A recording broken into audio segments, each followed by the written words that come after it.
And good afternoon, everybody, and happy Halloween, and welcome to the second edition of Around the Apple, brought to you by Elite Sports New York. My name is Christian Kouroupakis with my partner, Emmanuel Berbari. If you want to reach us, our call-in number is 929-477-1662, and make sure to follow us on Twitter at Around the Apple and like our Facebook page. Emmanuel, what's happening, my man?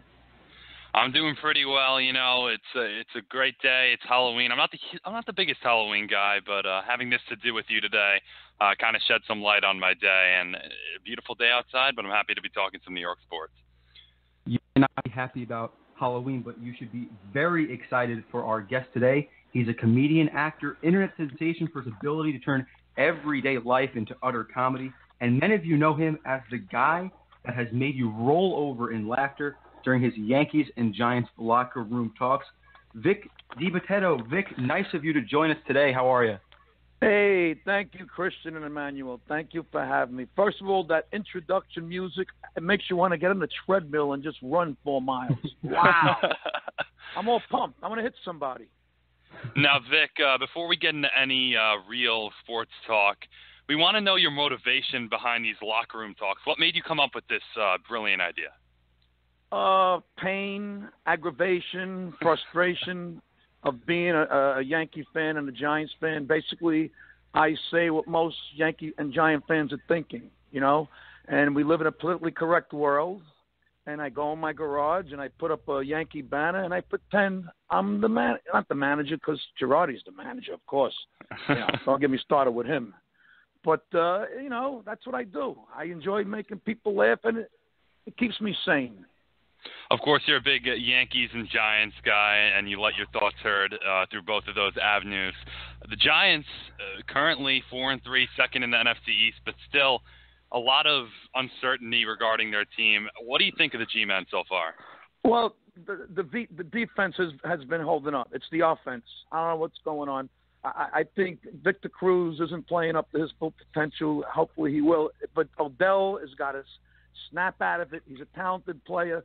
Enough with the net. It's creeping me out. Stop with the showboating when you make a touchdown. You look like Baryshnikov on acid. Just spike the ball. Let's move on. And I'm going to tell little Bo Peep that she found a sheep under his helmet. What the hell is on his head? What are you doing, Odell? Does his family say, are you going to walk outside the house with that? Are you kidding me? And McAdoo, I never thought I missed Coughlin. He's probably playing bocce ball, Coughlin, and laughing his ass off in Boca Raton. Bring him back. This guy is on the sideline reading a laminated menu, ordering. Whatever you do, don't order the turnovers, because Lord knows we got enough of those. Looks like a beatnik. Looks like a beatnik that should be in a coffee shop in Greenwich Village. He looks like Friar Tuck, and he annoys me. He's like a fly at a picnic. And Eli, hey, look, I'd rather have his brother, but his brother's busy making commercials. His brother's got all these records. All right, Eli, you made your 300 touchdown. Good for you. He played like the Queen in England. That's what he played like. And I couldn't wait to get the hell out of there and come back to I even went to England to support the Giants. I was so sick of. I come home, I make the video. I'm having a cup of tea. I smashed the tea and I cut my finger, but I forged ahead. Because I was going live. I'm going live now with these things. Yeah, you didn't break character. It was very impressive. I had to. The Giants were off this week, but thanks to the Eagles' loss in Dallas last night, if the playoffs start today, the Giants are in. Vic, do you think they're going to make a run? Do you think anything special is going to happen this season? You know what? I got hope. I really have hope. I think there's a glimmer of light for the Giants. Let's see what happens Sunday. I'll give you my thoughts. We gotta play at least 500 ball. We can't afford to slip up anymore. Like I said, the offense has to wake up. You know, I mean that one play, John, Peter, Paul, and Mary, the ball. I hate to say it, it looked like the ball slipped right through his fingers. No pun intended. But that's what you get for playing with fireworks, you moron. You got the world by the goons. You're making millions of dollars. You're on top of the world. Why are you playing with fireworks in the off season? Why? All right, now I just want to get that's this. That's the end of my rant. I'm sorry. We're gonna hop to Yankees. We're out of air. I got to come up to air now. we're going to hop over to Yankees. And you did a full video on this too, again, which was absolutely golden. I don't know, whoever's listening right now needs to check this guy out. The Yankees have added some new additions to Yankee Stadium, including a children's play area, the MasterCard Batter's Eye Deck, bullpen landings, a new sports lounge, and the Budweiser party decks. Vic, I'm sure you saw these. What are your thoughts on them? Nice. Isn't that nice? Hey, kids, let's go to the ball game. Dad, you go in the merry-go-round, and I'll watch the game. You're there to watch a ball game. It's not Disneyland. That's what happened to Vegas. They made it kid-friendly, and look at Vegas now. It's a ball game. What are they going to have, breastfeed? I heard they're going to have breastfeeding stations, too. It's insanity. Politically correctness has ruined everything in this country. Steinbrenner's turning in his grave. Hal and Hank are a bunch of imbeciles. I would love to meet them in a dark alley and just sit down and talk. They ruined the greatest franchise in sports history, the cathedral of baseball.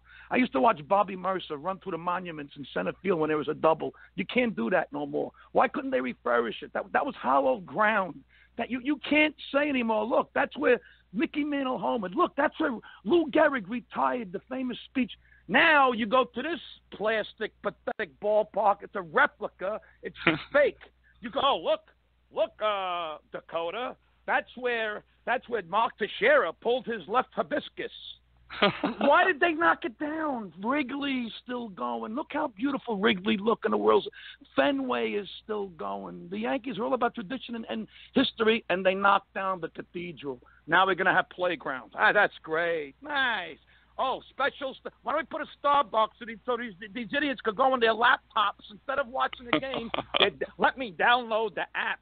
Let me download my app.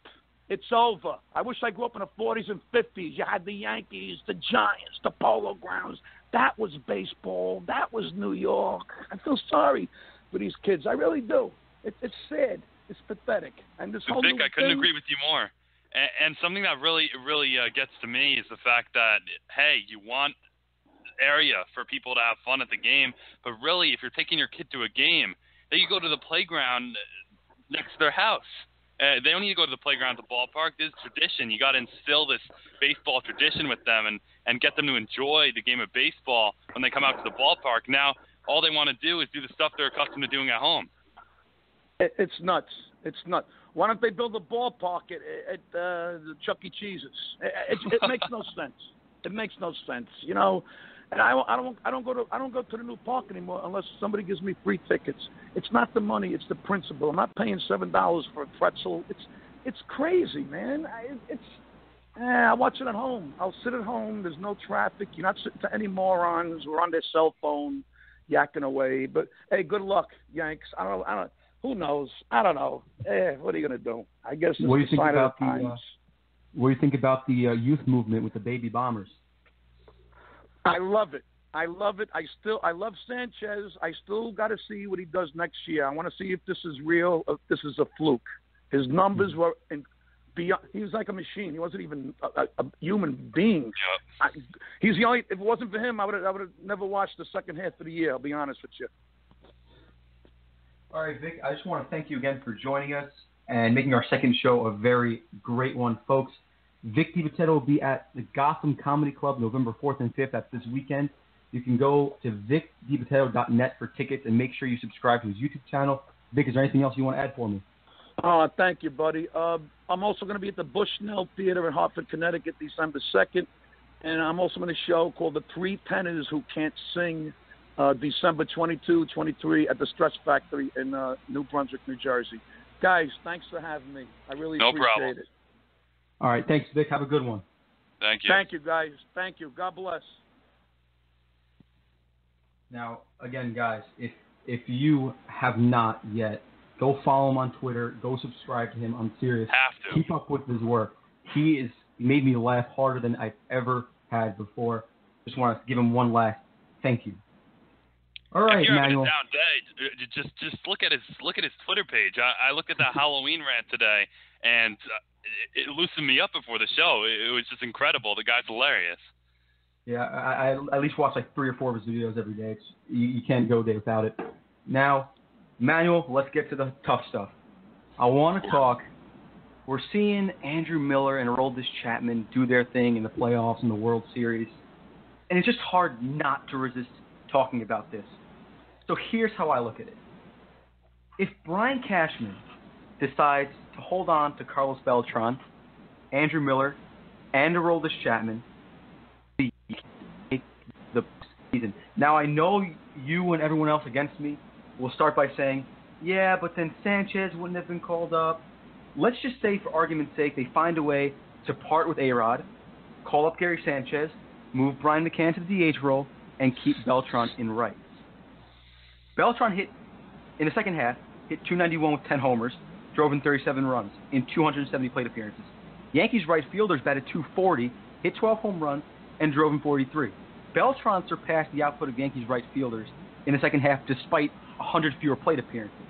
Throw that in with the destructive tear of Gary Sanchez. That's a lineup feared by all. And that's not even banking on Tyler Austin's clutch gene or even Judge's promotion yet. We're not even talking about that yet. Now we're going to shift over. I'll shift over to pitching before I give you the stage. The rotation was third in the ERA during the final month of the season. And I think we could all agree the greatest downfall down the stretch was the inability of their bullpen to close out games. They gave up the second most home runs, maintained a negative above average in September, and over the last 2 months, they blew 8 saves and lost 8 total games. If Cashman still gave a go on the Clipper deal and stuck with Chapman and Miller at the back end of the bullpen, I don't think I'm crazy for thinking that they don't lose a single one of those blown games, especially when the duo just blew 1 game in August and September. Remember, this was a Yankees team that wasn't eliminated until the 4th to last game of the year and came within 1 game of a playoff spot. Now listen, with a lineup that has Beltran putting up what he put up and Sanchez doing what he did, along with the bullpen that lights out, I don't think I'm going out on a limb by saying the Yankees will be in the postseason right now. And Christian, I agree with you in the sense that if all those ifs came to reality, yes, they're probably a playoff team with Beltran, with Miller, with Chapman in the fold. But it's a lot of ifs. You're talking about them not parting ways with A-Rod. You're talking about still pulling the trigger on Sanchez. And then you're talking about everyone staying in the equation and producing. It's a lot to ask. And when you look at where the Yankees were when Beltran, Miller, and Chapman were dealt, they were 52 and 52. And if you really look at this question for face value and you think, hey, if we kept Beltran, Miller, and Chapman, where would we be? I think this is no better than a 500 team. And you look at Beltran and the fact that he was on pace for 40 home runs when they dealt him to the Texas Rangers. He was doing incredible stuff. If he even slowed down in the slightest, the Yankees would have not been in great shape when you think of it. Beltran was unbelievable in keeping them afloat in the first half. Now, the questions you need to ask here are, if the Yankees even called up Sanchez, which is a big if, because that whole trade deadline fire sale changed their mentality and told them, let's go with the youth movement, and that helped them commit to a guy like Sanchez and Judge for the remainder of the season. If they call up Sanchez with A-Rod still in the fold, with Teixeira still in the fold, with the full role of Teixeira, because, of course, they reduced it because of their youth movement, does Sanchez even bat third, and does he get the kind of exposure that the Yankees are hoping? Does he take the everyday catching duties, and do a lot of things go the way they do? I think the Yankees were able to improve so much in the second half because they kind of let it all loose and said, we're going to invest in the future. They got Sanchez the exposure he needed, and that ultimately led to the things that happened. And I don't think they would have acquired Clippard if they were able to keep on that big three. Yeah, those were big ifs, I said. And, I know the future is bright and all, but these guys, as we've seen, even in the playoffs, they are sure things. And looking at what again, you can go back to my archives of what I wrote back at the trade deadline. I was team sell all the way. But you're looking at what the lineup would look like next year with Bird returning. The 2017 Yankees, without the fire sale, doesn't look like a team with numerous pieces missing to the puzzle. It looks like a team that's like a one starter and one power outfielder away from winning, and maybe that would have been Judge. Now, however, they have to bank on the kids developing while they're watching the two of the best relievers in the game square off in the Fall Classic. I'm just looking at it. I was a full-fledged supporter, like I said, of the rebuild. This organization needed a new look, but it just makes you wonder of what could have happened and what can't happen now. Well, I was a full proponent of, hey, the Yankees get into the playoffs with Miller, with Betances, with Chapman, with that three-headed monster that they assembled in the beginning of the season. I was a big guy in saying if they were able to squeak their way in, they were a dangerous team. Those guys aren't sure things, as you mentioned. And that's why the first half, you go back to my archives, and I was saying, don't count this Yankee team out just yet, because if they're able to squeak out 86, 87 wins, get into a wild card game, shorten the game into a 4-inning contest, and then ride it the rest of the way, they're in pretty good shape. I just think it was the way the organization was thinking. And with all those three in the fold, they weren't going to pull the trigger on a guy like Sanchez, and they weren't going to do the things that they did. I think it was a matter of changing the organization's mindset by dealing two of those three. I don't think there was an ideal world, realistic ideal world, where they were able to keep all three and still invest so much in the future. It's sad that they weren't able to do so and set themselves up for 2017 as well. But unfortunately, just to change their mind and give a guy like Sanchez a shot, give a guy like Judge a shot, part ways with A-Rod, I think it took selling those two or three big pieces. I mean, I wish you could have like a globe that you can just predict everything that could happen. Because I mean, look at Terry Francona and Joe Madden, how they shortened the game with Miller and Chapman. Imagine how short Joe Girardi could have shortened the game if Clifford was there, Betances, Miller, and Chapman. I mean, you could probably go into the game into the fourth inning with a lead, and you probably come out with a win. It's crazy. In a playoff game, you could go a subpar Michael Pineda for 4 innings and squeak out those innings, and then you can go an inning out of Clifford, and then you can get multiple innings out of. We've seen multiple innings out of Miller. Chapman went 8 outs last night. It was ridiculous. It's crazy, and you actually, I like how you mentioned Pineda. He fell apart after 4 innings. Totally. So you want to talk Mets? Go ahead. Yeah, definitely. I think another big topic that's going to come upon us, especially after the World Series concludes, and one of the major topics with Major League Baseball will be the Mets, Yoenis Cespedes. Cespedes in a weak free agent market this year. We've talked about how absolutely terrible this free agent class of 2017 is. He's going to be the guy, and teams are going to want to get that big power bat, that big power outfield bat that can really ignite a team. And you saw it with the Mets. He's probably the most valuable player in the National League, although the writers tend to base it on who's the best player. He's the most valuable player in the National League, especially to his team. But I think when it comes to the Mets, and I think when it comes to re-signing a guy like Cespedes and whether you should let him walk or not, I think Cespedes signified in the last week or so of the season not celebrating with the Mets, crumbling when the Mets needed him to produce the most. The Mets need to take the stance of, we can't let this guy own us anymore. There's so many antics surrounding this guy. No one man is bigger than the team, and I think Yoenis Cespedes has gone a little bit too far, and I think the Mets just actively pursuing him and saying, hey, we need you, Yoenis, is basically confirming Cespedes' ownership over them. I think what Mets fans need to remember is that this guy is going to be demanding a lot of money, and weak free agent classes provide guys like Cespedes with an opportunity to demand money that you wouldn't even fathom. They need to remember that they can use their money for better uses, maybe get a guy like Neil Walker back in there. You know that Michael Conforto is as talented a young hitter as they come, and it's a sophomore slump for him, and he could potentially give you those 20 homers and 80 RBIs that you were hoping for him heading in to this year. You have Jay Bruce under contract for next year. He can possibly replace some of that output Cespedes was giving you. I don't think the Mets should go running after Cespedes. He came back last offseason, and it was admirable. He came back because he loved New York, and he was invested in New York. He's no longer invested in New York, the fact that he was frustrated with the team, and he opted out. I don't think the Mets run after Cespedes. Cespedes can go and see if a team will gamble 5 years on him until he's 37 years old and limping around the field. I think the Mets need to say, hey, Cespedes, go see what you can get. If not, you can run back to us. We'll give you what we think is reasonable. Well, you said no one is as big as the team.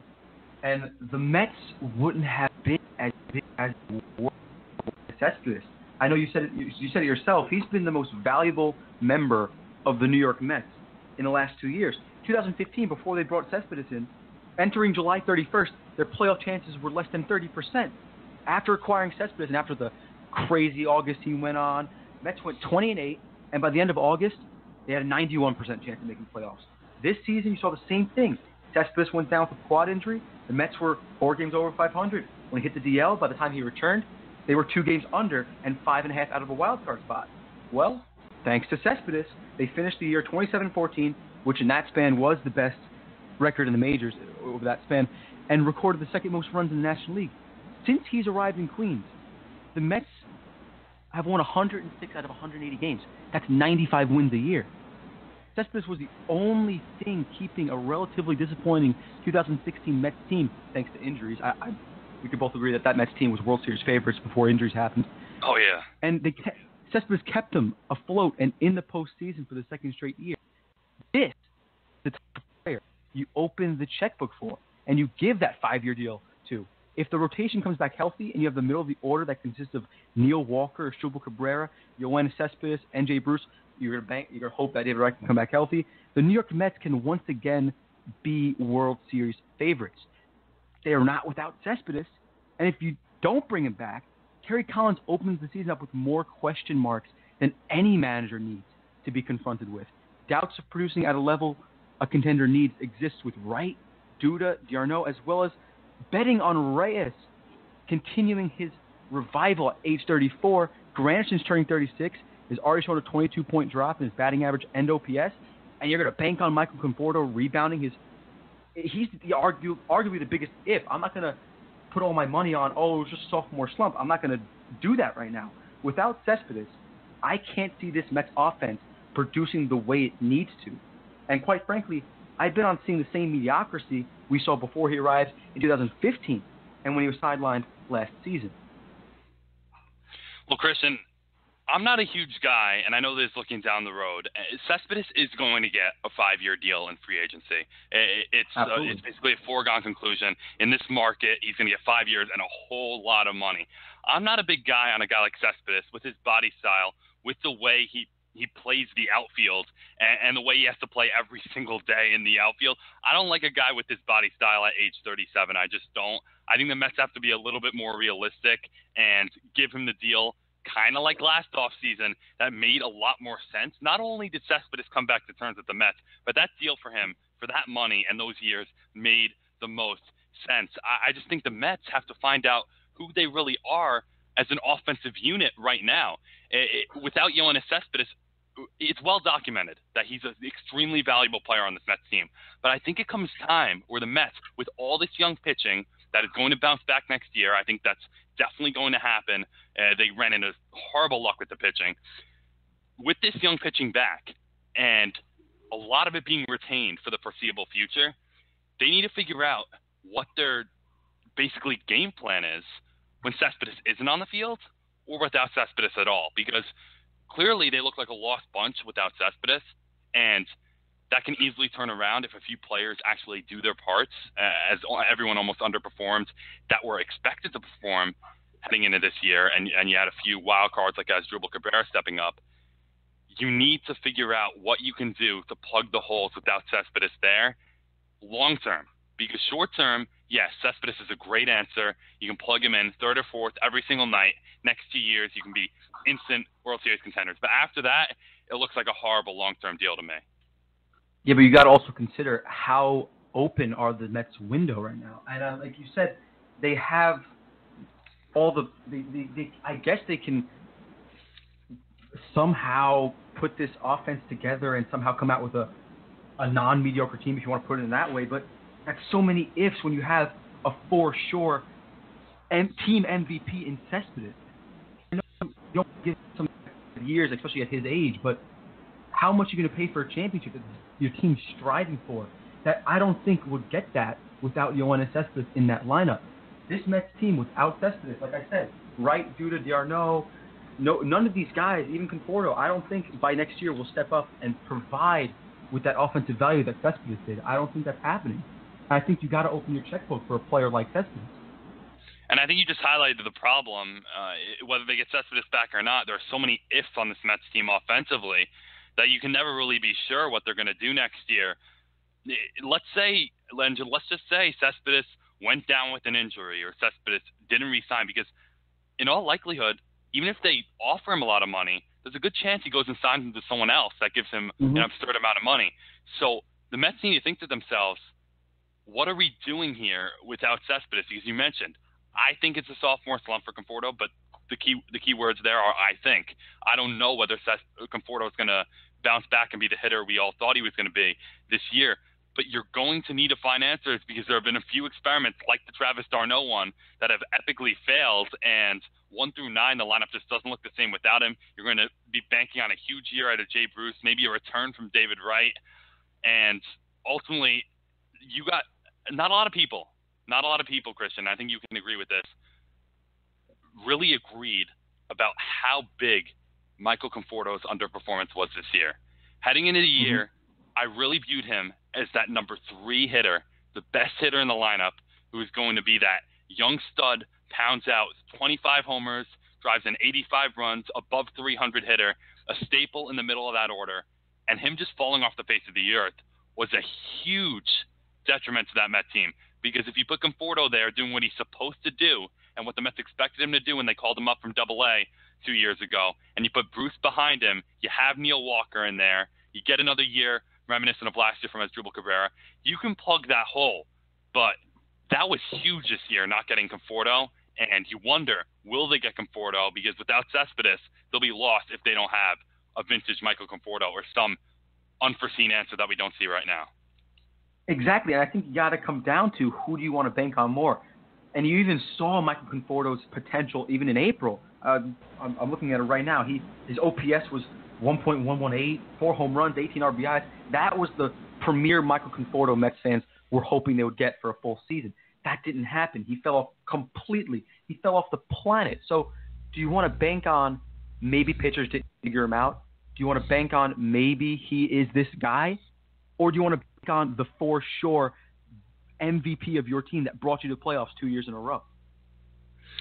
Yeah, and I think it's going to be I think it's going to be extremely tough for the Mets heading into this offseason because the ideal contract for a guy like Cespedes, and I'll even give him 5 years, if there's an opt-out clause after the second year, and you're able to basically cut ties with him and say, hey, goodbye, thank you for what you gave us after 2 years. But I'm not sure if Cespedes is going to like that because a guy that's going to be 37 by the time his contract's done, he wants security.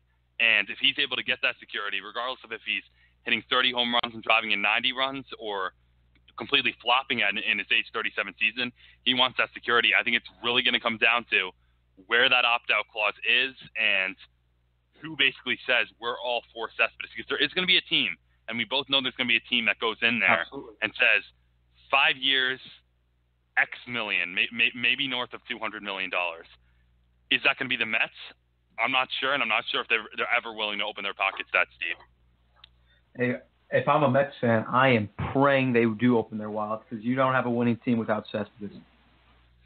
You don't, and it's sad because you have a team that really has a window to win right now, and it started in 2015 and kind of prematurely, and it was a layover into this year, and you're going to have a few more years with full control over these young pitchers. You're going to have a healthy Jacob deGrom, hopefully a healthy Matt Harvey. You'll have Steven Matz next year. Maybe you get back Zach Wheeler in full vintage form. And then you add on the guys that stepped up big this year with the subtraction of the other guys. You have Seth Lugo. Mm-hmm. You have Robert Gsellman, along with Noah Syndergaard, who's proven that he's your ace. You have that great pitching staff, but you have so many question marks, 1 through 9 in the lineup, without Yoenis Cespedes in there.